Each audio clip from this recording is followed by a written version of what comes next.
Shalom, shalom. All praise to Yahweh, Ba'Shem Yahweh Shai. Double honor to the elders of GMS. And much love to you brothers out there doing this work with all faith and honesty.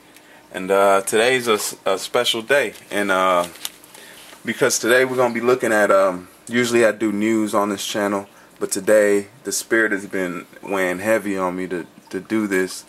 You know, I was looking around, some jumped on me to, you know, look through the internet. Everybody's on this mind calendar hubbub, or on this whole, you know, end of the age is coming up. So everybody's, you know, pushing this, especially elites, because they're going to try to use it for their own, you know, own wicked intentions. But the spirit has been weighing heavy on me to do it. I'm sorry it took so long, but I wanted to make sure I got a lot of information and I could, you know, inform you brothers on different points on this calendar and see that which we know the Aztecs, the Mayans were Israelites, okay, out of the northern tribe, okay, that's Ephraim and Gad on down, Simeon, okay, the different tribes, the north tribe that was over here.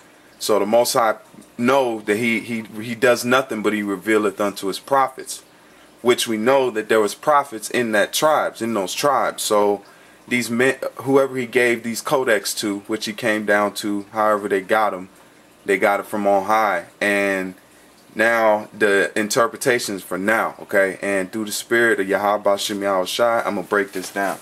So I'm going to start off with a scripture. This is 1 Thessalonians 5:11.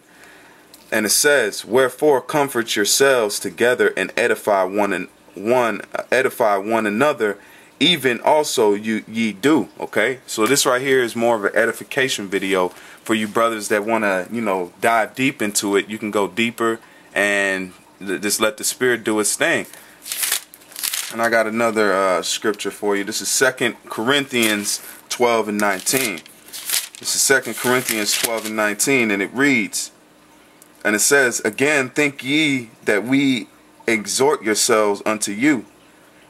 We speak before the Most High in Mashiach, but we do all things, dearly beloved, for your edifying."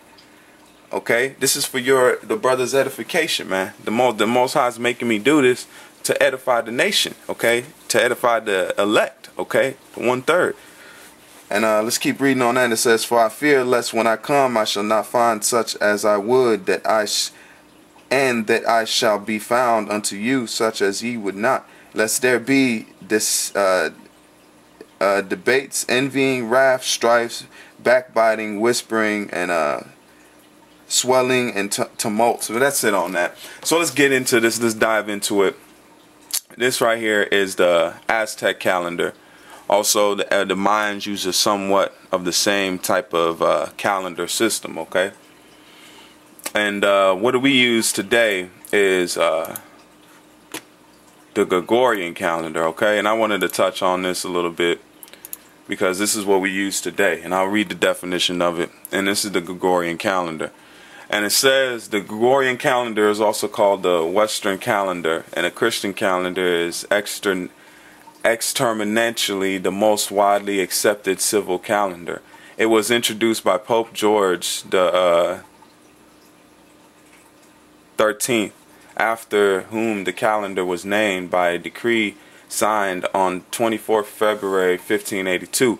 The decree at Popular Bull is known by the opening word, Letter Grivamas. Georgian. The Gregorian calendar was adopted later that year by a handful of countries, with other countries adopting it over the following centuries. That's pretty much, you can read in on this, but we go 365 days, when in fact primarily almost 11 minutes shorter. And then you can read in on it, but it's a devilish calendar, okay? It goes off of single points and events that happen, like single events that happen. This goes off events too, but it's multiple aspects and they look at multiple things, okay? And the blessing also that Abraham, or Salakia, Jacob gave unto his sons, okay, was some of the blessings that was going to come onto his sons, Issachar, is to read the stars, okay? To be able to read the map, read the universe, okay? So let's read the Aztec calendar. It says the Aztec calendar is a system that was used by the Aztecs as well as the pre-Columbian people in central Mexico. It is one of the most Mesoamerican calendars, sharing the basic structures of calendars from throughout ancient Mesoamerica. The calendar consisted of 365-day calendar called Exuquala, year count, and a 260-day ritual cycle called Tuna Palau, day count. The 2-day cycle together formed the 52-year century, sometimes called a calendar round. The Exo-Palau is considered to be the agricultural calendar since it's based on the sun, and the Tuna Palau is considered to be the sacred calendar. Okay, the calendar year may have begun at some point in the distant past with the first appearance of the Palau or the Pleiades Tanayal Assisum in the east immediately before dawn light.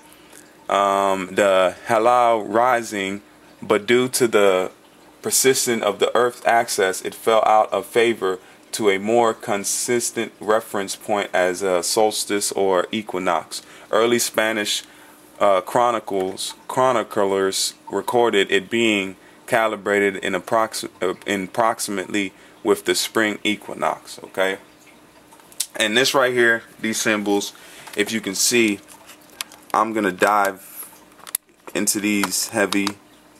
Okay, these symbols in here, I'm gonna dive into them. Not super heavy, but we can look into some of them real quick as it goes down. Remember these symbols right here. Alright, let's go on down. Okay, because these symbols are gonna mean a lot. Remember this one, especially death. This is like a representation of the skull or death. And then right here you got a deer, animal deer, and then you got rabbits, water, okay, dog. These are different seasons, okay? And I'll read what these have on here for it. And it says the tone, which is the calendar we're going to be looking at today, which is this, okay? It says day count consists of a cycle of 260 days, each day signified by a combination of numbers, one of the 13th and the 12-day signs, okay? But on this side, you can look at the other ones too. We're going to get into them because some of these, what they have for them don't really mean that, but it's a good outline. I'll put it that way. It's a good outline to, you know, define it.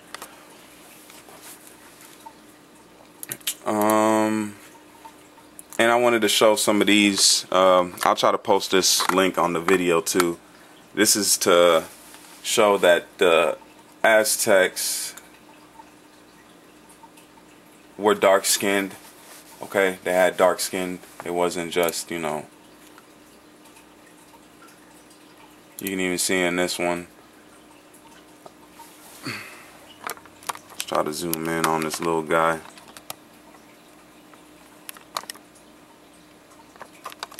Okay, see that guy, and we'll go through majority of these. Let's go right to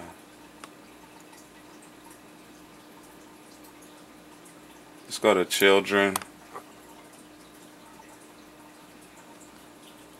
And they taught their children right here, if you see that, you know, to teach your child, just like the scriptures taught, you know, teach your child about this at a young age. Let's keep going down.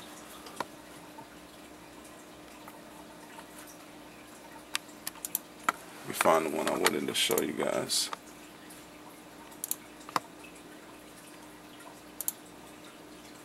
Alright, right here, this is the one.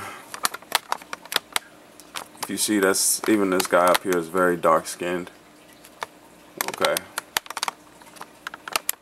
This one out here is a little darker too.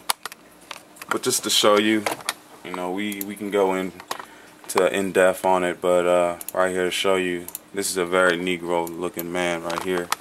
have Negro features because it's they are a part of the 12 tribes of Israel. Okay, you can see this guy